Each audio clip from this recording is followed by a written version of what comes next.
About a week ago, I had made a mod that turned a bunch of items in the games into fully fledged NPCs with custom buffs and all sorts of stuff. Since then, I've updated the mod quite a bit and added several new NPCs, including some with a few pretty interesting spawn conditions. Sometimes on the surface, whether it's daytime or nighttime, you'll find the can of worms hopping along. These can of worms are pretty low damage NPCs and they have pretty low health. Their base damage is only 12. Upon death, they will drop worms, as well as a rare chance of enchanted nightcrawlers, and an even rarer chance, 2% chance, of gold worms. Sometimes on the surface or a little underground, you might even find an anvil hopping around. These anvils are much more dangerous, they have a lot more health, and they deal a lot more damage, but they are one of the few of the NPCs that are guaranteed to drop what they are. Every time they will drop an anvil. Sometimes on the surface, or a little underground, you might find a mushroom. Now, you might think that this is a mushroom that was just dropped on the ground upon breaking a bunch of stuff, but no, this is an NPC, and it's a pretty dangerous one, because if you're on the surface, it can catch you off guard. It's caught me off guard several times. It's pretty weak, though, and it drops several mushrooms on death, so it's a good source of mushrooms if you need them. Sometimes at night, when a mechanical boss is defeated, you'll find little mechanical eyes flying around. These mechanical eyes act pretty much the same as demon eyes, except for some reason it's a still image. Upon killing it, you have a very rare chance to drop a mechanical eye. That's really it. It doesn't really do anything special. This is one of the NPCs that is unique properties. This is the enchanted campfire. It's pretty much a fire imp, and it can spawn on the surface occasionally, but it spawns much more common underground. And it basically will spawn once you reach 400 health or above, so you really won't be seeing it probably until around late pre-hard mode once you reach max health. That right there was the Crazed Workbench, but that's already been a feature. It has been nerfed though. It doesn't deal nearly as much damage. It's basically not a hard mode enemy. It was like a hard mode enemy that could spawn off rip. You know, not something you want to see. An interesting enemy we have here is the Enraged Battle Potion. This Battle Potion will basically hop along the world in the surface or underground. It really spawns anywhere. And when it hits you, it will give you 60 seconds of the Battle Potion effect. And of course you can take that off if you really need to, but I think it's a lot more fun if you just do it, you know, you deal with it. That makes it more fun. That's the point, you know? Similar to the Obsidian... Why are you running away? Similar to the Battle Potion, an Iron Skin Potion will roll around sometimes. And what it will do is, while the Iron Skin Potion itself has pretty high defense, when it hits you, you will be given broken armor. So sort of the opposite of the Iron Skin effect. You know, pretty dangerous, especially since you can spawn pre-hard mode, so look out for that. A personal favorite of mine here is the Fuming Furnace, which is also pretty much just a fire imp. It has really no special requirements to spawn, other than, you know, being on the overworld surface.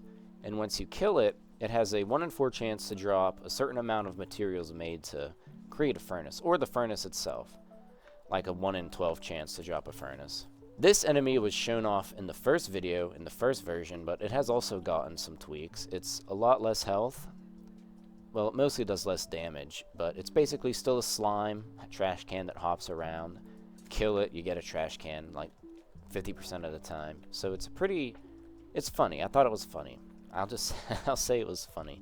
And as y'all know from the first video, post-Moonlord enemy here is the Wicked Terra Toilet, having a whole bunch of health. That's like 100,000 right there.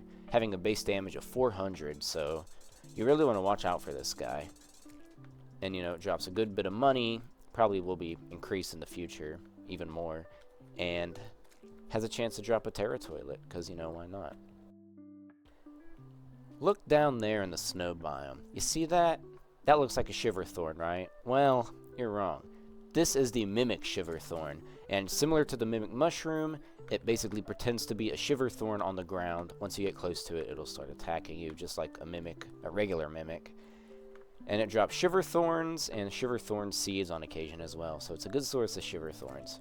Another enemy in the snow you'll find is the sliding ice skates. They do need a little bit of work still, but they basically exactly what they look like. They're ice skates sliding across the ground. You kill them, you get a little bit of copper, but the main thing is that it has a 1 in 12 chance to drop a ice skate. So, you know, that's good for something. Terra Spark boots, I think. Now, most of the fun stuff is actually underground here, and I am in a hard mode world. So it's gonna be good. We'll get to see everything naturally spawn, hopefully.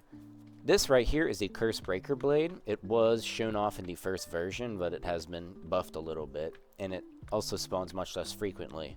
And it's basically just a hard mode variant of an enchanted weapon NPC underground. It basically just spawns in any normal cavern that's not like Desert, Crimson, Hollowed, you know. Any normal caverns, you will have a chance to find the Breaker Blades, and they will drop themselves and a fair amount of money, so look out for them. They're pretty good. Another one we got here is the Crazed Hermes Boots. Pretty much a herpling, and it does exactly what you think. Not guaranteed, but it will have a chance to drop freaking Hermes Boots when it dies, like 1 in 14 chance.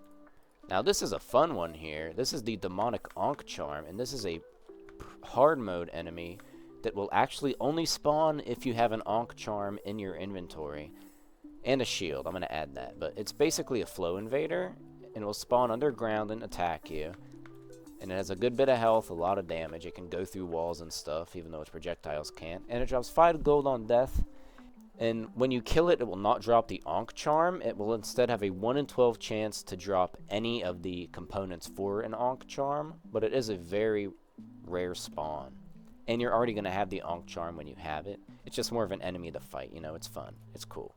This one is really useful. This is the Evil Lava Bucket, and it's an evil lava bucket. It hops around, you hit it. It has a decent amount of health. It does a lot of damage. Maybe a little too much damage. But it is lava. It's a lava that's attacking you, so I mean, it makes sense. It has a chance to drop lava buckets, like a fairly decent chance, like 1 in 10. And then it has a 1 in 100%, as in like a 1% chance, I mean, to drop an endless lava bucket. But they're pretty rare spawns, like deeper underground, so you really have to look out for that. Now, you all know the Haunted Potions. These things are cool. Basically, when they hit you, they will give you mana sickness, potion sickness. There's a mana version as well, a mana potion. Literally the exact same thing as what you just saw, except it's blue, and it gives mana sickness for 10 seconds instead of potion sickness. So, you know, in a big fight or something, you don't want to be hit by that thing, because that thing can mess you up. Now, I'm using the battle potion here to try to find a certain enemy that I really want to show, but of course now, while I'm trying to show it off, it doesn't want to spawn. But in testing, it was spawning like crazy. Look at this picture. You don't see anything too suspicious, do you? You got a few pots over here, but there's a pot here that's not what it seems. In fact, it's this one right here. This is a totally real pot, and it's a pot mimic, you know? It's literally just a mimic pot. It does fairly good damage, it has a little bit of health, and it has a chance to drop potions on death. Potions that you would find for underground pots, like gravitation potions, potions of return, splunker potions, stuff like that. So really, it's good. It's a good enemy to find, because you'll get a lot of good stuff from that. Now, this one here is probably my personal favorite. This is the rolling minecart, and it's probably the only animated one, but it's literally just a minecart that's rolling across the ground towards you. And when it dies, it has a chance to drop minecart tracks and iron. So it's a good source of tracks if you need them, and iron. But other than that, it's just like a zombie or something. It just rolls across the ground. It looks kind of stupid. Now there's one more here, which is a little glitchy at the moment, but we have the floating candle, and it's supposed to float through walls and stuff, but it doesn't really seem to want to. But pretty much has a 1 in 10 chance to drop a candle, catches you on fire when it hits you. Nothing crazy, but it's really fun. You know, I have an enemy in the dungeon here, but it seems I forgot to eliminate the skeleton man in this world, so I will be right back. Okay, just like that, we can now enter the dungeon. Took me a minute, but I found it finally. It's the jumping, Cobalt Shield. 460 health. This is classic, so it'll have like a lot more in expert or master mode. And you know, as you expect, it has a very rare chance to drop a Cobalt Shield, like a 1 in 24 chance. So, and it's a fairly rare spawn in the dungeon as well. So if you can't find a Cobalt Shield in the dungeon, that might be your hope. That's really it for the dungeon, actually. So I'm going to move on to Hell now, because I have a couple down here that are pretty interesting. Naturally, like all the other ones, I gotta have a enchanted weapon NPC, which is the Angry Volcano. It's pre-hard mode, and it's probably only going to be well, I mean, it's obviously going to be pre-hard mode, but There's going to be no hard mode variant of it in Hell, but it does catch you on fire. It does fairly strong damage for pre-hard mode. Not too much health, though. And it has a chance to drop some Hellstone bars as well on death. Like a 1 in 10 chance. I got kind of lucky there, but it's a good source of Hellstone if you really need it. Next one here is the Hellforge. It's currently prone to lava, but it's a Hellforge. It drops a Hellforge like a 1 in 50 chance. Very low. You gotta earn it. You gotta earn the Hellforge. And finally, for Hell, we have the Demonic Demon Scythe, which is literally a demon, except it's a book. And you kill the book, you get a little bit of money, and you have a rare chance to get the Demon Scythe spell. So, you know, you can't... It has a higher chance to drop than a demon, but it has a lower chance to spawn than a demon. Next up is the awesome jungle. I love the jungle. Probably my favorite biome in the game. And naturally, we gotta have our weapon variant. This is the Possessed Blade of Grass. It will give you poison on hit, does about 25 base damage. You know, don't want to mess with it. And when you kill it, it has a chance to drop parts for the Blade of Grass. Jungle Spores and Stingers will occasionally drop from it, so it's a good alternate source, especially if you can't find any Jungle Spores. The Crimson. This is a great place.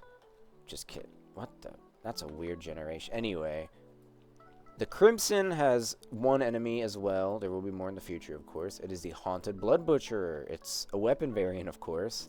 Has the lowest health out of all the weapon variants in the game, but it does cause bleeding, so you can't naturally heal. So you don't want to mess with that, and it drops Crimtane bars. So another good source of Crimtane if you're a little low or can't find any ore, and you don't feel like grinding bosses for 10 hours, you can just go kill some floating swords. And now the thing here at the Night's Edge is that it's pretty much the same thing, except they give Shadow Flame, so do not mess with that.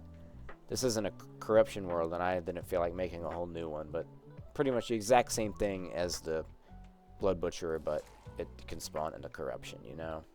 You know what I mean. Up in space, we still have the Furious Star Fury. When it hits you, it gives you the Vortex Creepy Weird buff. Check this out. This is wild.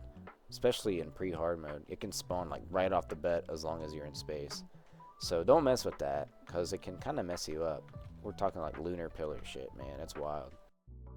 And finally, we have the Angry Sandstorm in a Bottle, which isn't really angry, because it's supposed to be a hard mode enemy that acts like one of the sand elementals with the sand tornadoes and stuff, but it doesn't really seem to want to do that. And it will drop sand on death, a little bit of coins, you know, you get good money from it. And finally, this thing is the Dangerous Shimmer Bucket. It can really spawn anywhere. It doesn't really do anything special when it hits you. It just does a good bit of damage. But it's technically hard mode. Well, it's not.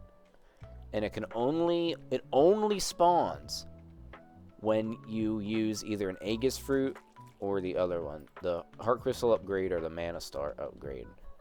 And it can spawn anywhere, and it has like a 1% chance to drop the Endless Shimmer Bucket. So you can get an endless supply of Shimmer if you kill enough of them. Alright everyone, and that's it for the mod. I'm going to be adding more stuff in the future, but I'm also going to be working on a new project. But I really hope y'all like this, and I hope y'all play with it. Oh my. I really hope y'all play with the mod in the future. I hope y'all subscribe to it, endorse it. That'd be really cool. And I hope you all have a good night.